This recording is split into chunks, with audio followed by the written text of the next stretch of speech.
అనగనగా ఒక ఊరు అనుకోకుండా ఒకనాడు కలిసారే పసివాళ్ళు స్నేహంగా.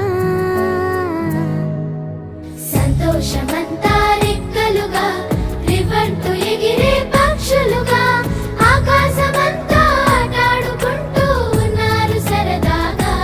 ఒకరేమో సీను ఒకరేమో చున్ను కలిసారే ప్రాణంగా కురిసారే వర్షంగా.